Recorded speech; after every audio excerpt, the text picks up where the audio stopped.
Assalamualaikum warahmatullahi wabarakatuh.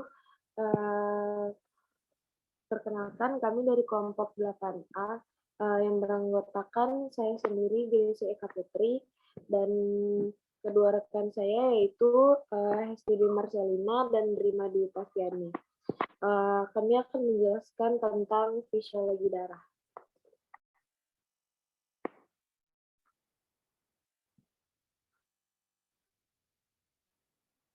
Yang pertama itu darah.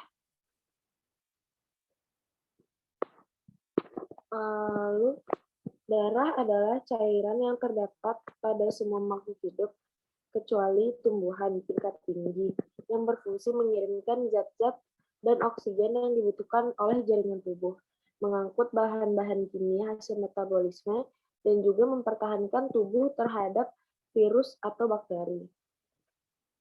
Yang kedua itu fungsi darah. Fungsi darah yaitu membawa nutrien yang telah disiapkan oleh saluran pencernaan menuju ke jaringan tubuh, mengantarkan oksigen dari paru-paru ke jaringan tubuh, lalu mengangkut produk buang dari berbagai jaringan menuju ginjal untuk diekspresikan, lalu berperan dalam mempertahankan keseimbangan air. Lalu berperan penting dalam pengendalian suhu tubuh, mengatur konsentrasi ion hidrogen dalam tubuh, atau keseimbangan asam dan basa, membantu pertahanan tubuh terhadap penyakit, mencegah terjadinya kehilangan darah yang berlebihan pada waktu luka. Next. Selanjutnya itu karakteristik darah. Yang pertama itu darah itu berwarna merah. Yang kedua itu vikositas. Vikositas darah 3/4 lebih tinggi daripada vikositas air, yaitu sekitar 1048 sampai 1066. Yang ketiga, pH. pH darah bersifat alkalin dengan pH 7,5 sampai 7,45. Yang keempat, volume. Pada orang dewasa, volume darah sekitar 70 sampai 75 mili atau kilogram, atau sekitar 4 sampai 5 liter darah. 5. Komposisi plasma darah dan sel-sel darah atau butir darah. Next. Yang kedua itu ada komponen darah.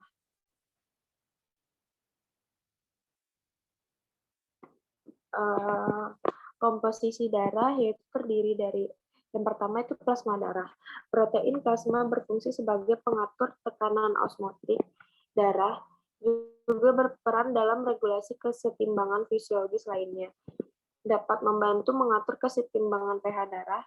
Protein plasma darah juga menyebabkan darah menjadi agak kental sehingga dapat mempertahankan tekanan darah yang penting dalam efisiensi kerja jantung.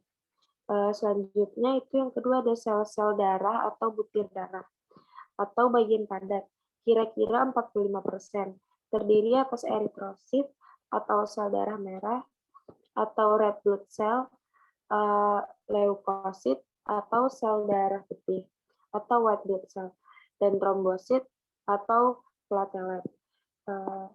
Sel darah merupakan unsur terbanyak dari sel darah, sekitar 44%, sedangkan sel darah putih dan trombosit 1%. Sel darah putih terdiri atas basofil, eosinofil, neutrofil, limfosit, dan monosit. Next. Yang pertama itu plasma darah. Plasma darah merupakan cairan matriks di mana sel-sel darah tersuspensi.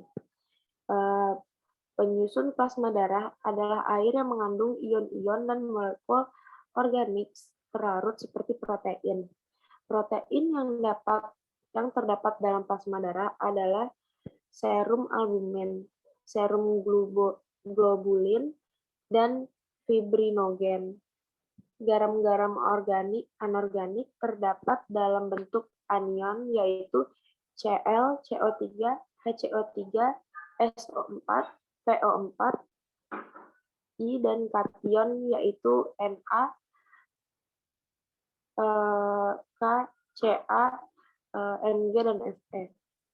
Substansi organik yang lain, garam amonium, urea, asam urat, kreatin, asam amino, xantin, hipoksantin, kelompok lipid seperti fosfolipid, kolesterol, karbohidrat seperti glukosa, dan gas-gas terlarut seperti oksigen, nitrogen, dan karbon dioksida.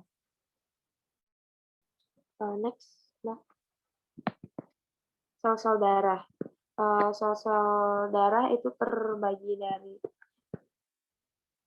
3, yaitu sel darah merah atau eritrosit, lalu keping darah atau trombosit, lalu ada sel darah putih yaitu leukosit.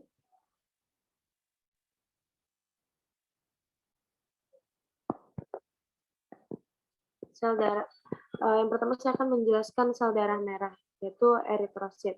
Eritrosit merupakan komponen sel darah terbesar. Morfologi dan ukuran eritrosit sangat bervariasi di antara spesies hewan. Eritrosit memiliki inti pada kebanyakan vertebrata kecuali pada sebagian besar mamalia yang tidak berinti.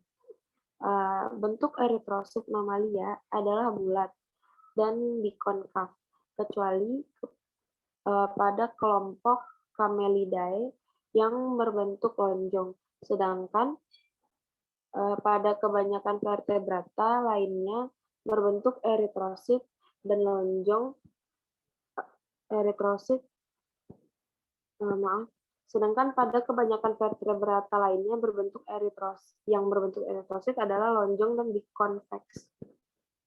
Eritrosit paling besar ditemukan pada amfibi, sedangkan sel eritrosit mamalia dianggap lebih kecil dan spesifik dengan ketiadaan nukleus.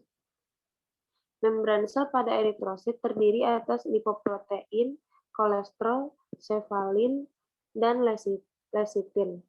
Komponen proteinnya adalah stromatin. Di dalam eritrosit terdapat berbagai senyawa seperti glukosa, enzim katalase, enzim karbonat anhidrase, garam organik, dan garam anorganik. Glukosa dalam eritrosit sangat penting sebagai sumber energi seluler yang akan mempertahankan kelangsungan fungsional eritrosit. Next.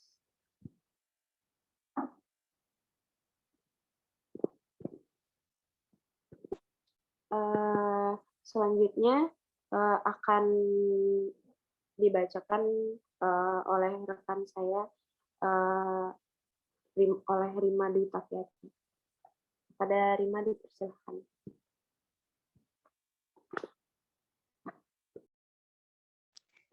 Baik, terima kasih Gracia. Baiklah, saya akan melanjutkan penjelasan dari Gracia tadi, yaitu sintesis eritrosit.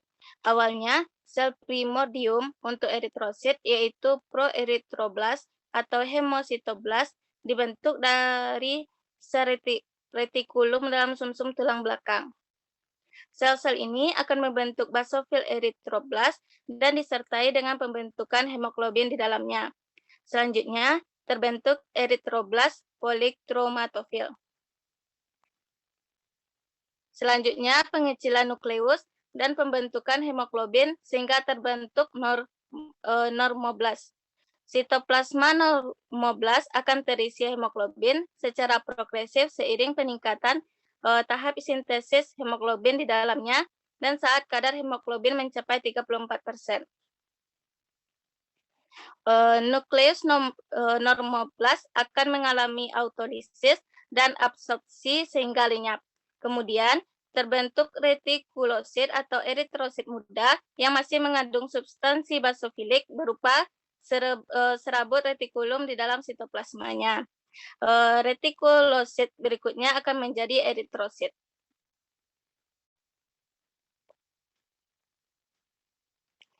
Selanjutnya mengenai destruksi eritrosit. Mekanisme destruksi eritrosit terdiri atas 2, yaitu yang pertama ada hemolisis, yaitu terjadi karena kerapuhan membran dan ketidakstabilan osmolaritas seluler. Yang kedua, fragmentasi, yaitu melibatkan kerja fagositosis dari makrofag. Untuk fragmentasi, setelah didestruksi hemoglobin yang terkandung di dalamnya pecah menjadi heme dan globin. Heme merupakan bagian yang mengandung Fe, sedangkan globin tidak.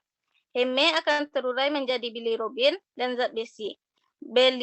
Bilirubin diekskresikan ke intestinum dan keluar bersama feses. Sedangkan Fe diambil sebagai cadangan dan dijadikan sebagai ferritin hemosiderin yang disimpan di hepar, limfa, dan sumsum tulang belakang.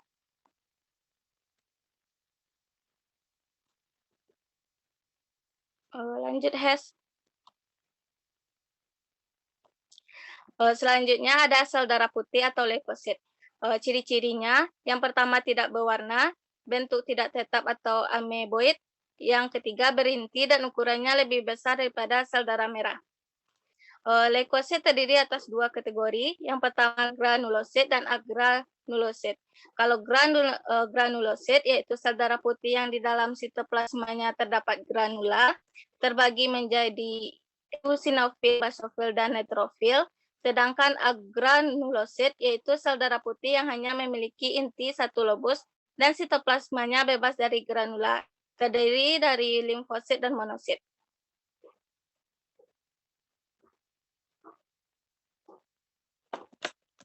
Yang pertama ada granulosit, yaitu ada eosinofil yang nukleusnya terdapat dua lobus, granula sitoplasmanya kasar dan besar, ukurannya sekitar 9-12 mikron, jumlahnya antara 2-13% dari total leukosit. Yang kedua, ada basofil.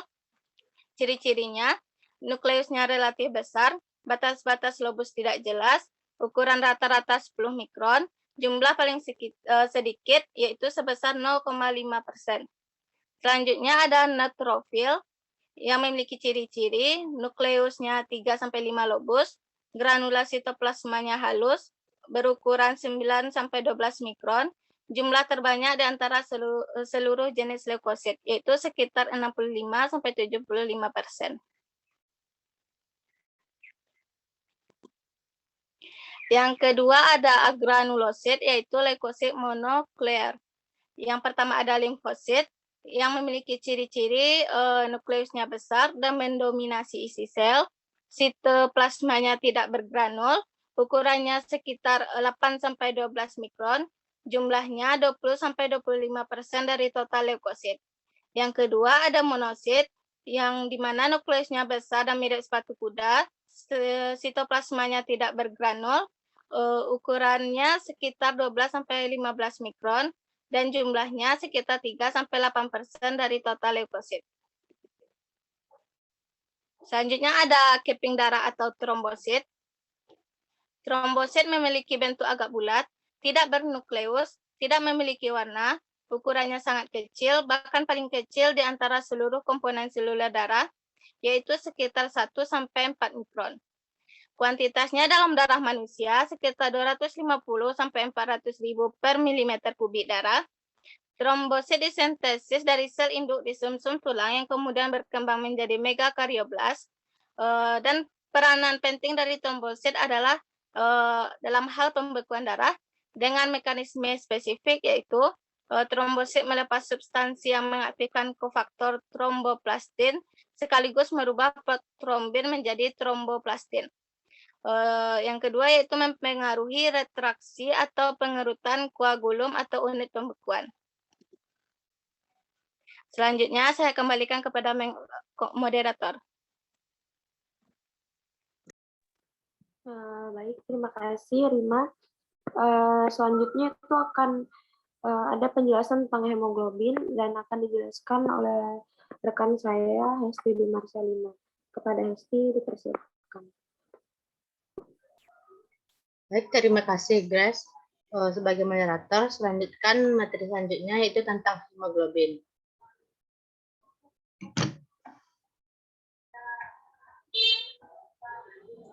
Hemoglobin terdiri atas protein dan pigmen merah yang terdapat dalam sel darah merah. Hemoglobin berperan dalam pengangkutan oksigen dari paru-paru ke jaringan. Secara struktural, molekulnya terdiri atas heme dan globin. Heme adalah porfirin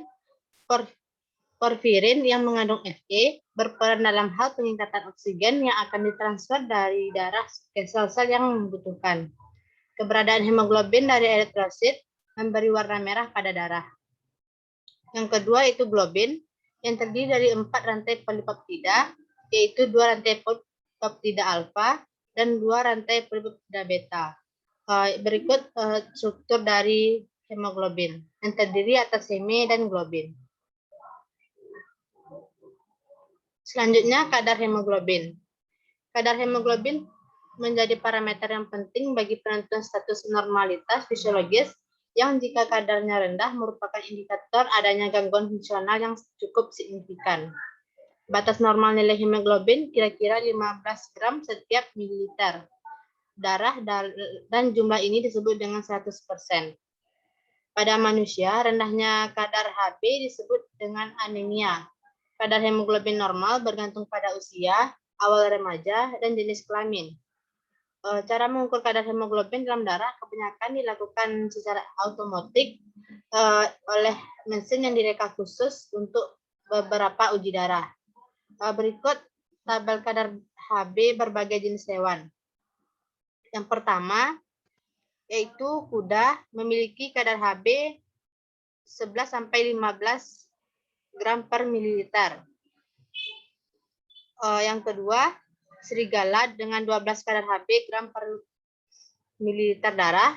Yang ketiga, biri-biri 12,5 kadar Hb gram per mililiter.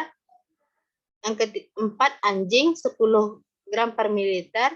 Selanjutnya, kucing 11 gram per mililiter, kelinci 13 gram per mililiter, marmut 14 gram per mililiter, dan tikus 13 per mililiter. Selanjutnya, fungsi hemoglobin.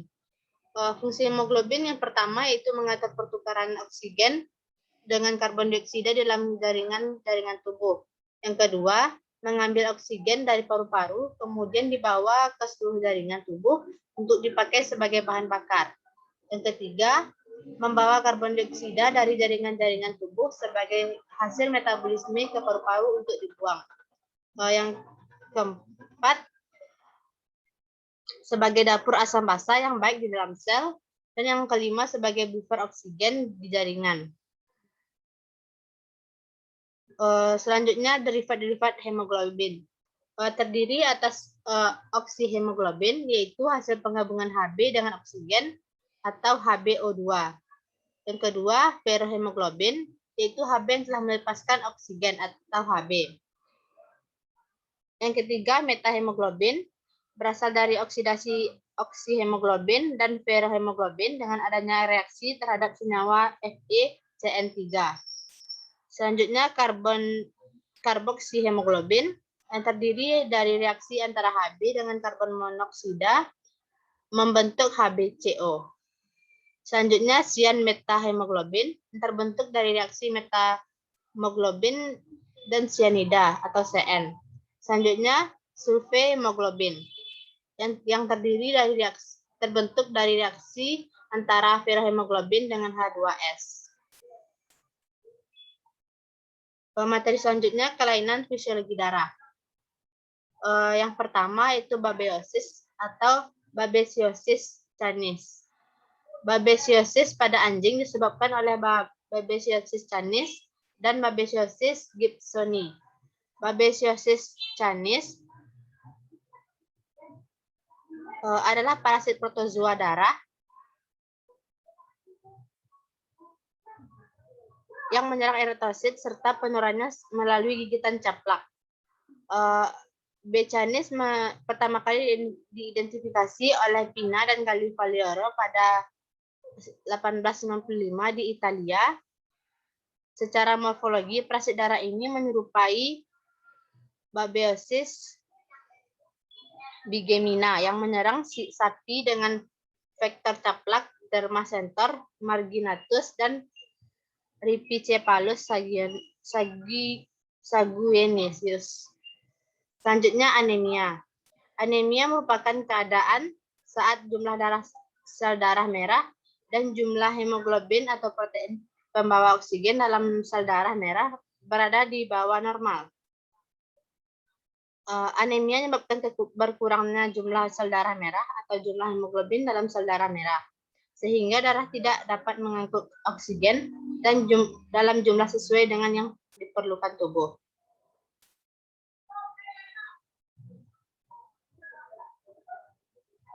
Selanjutnya ada hemofilia, yaitu kelainan peredaran darah yang disebabkan oleh kekurangan salah satu faktor pembekuan darah.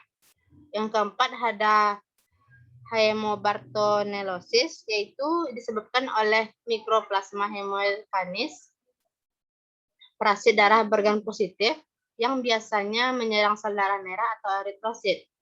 Di dalam sel darah, parasit ini tampak berwarna biru kehitaman, berantai filamen dengan ciri khas adanya titik-titik kecil. Baik, sekian materi dari saya, diberikan ke moderator.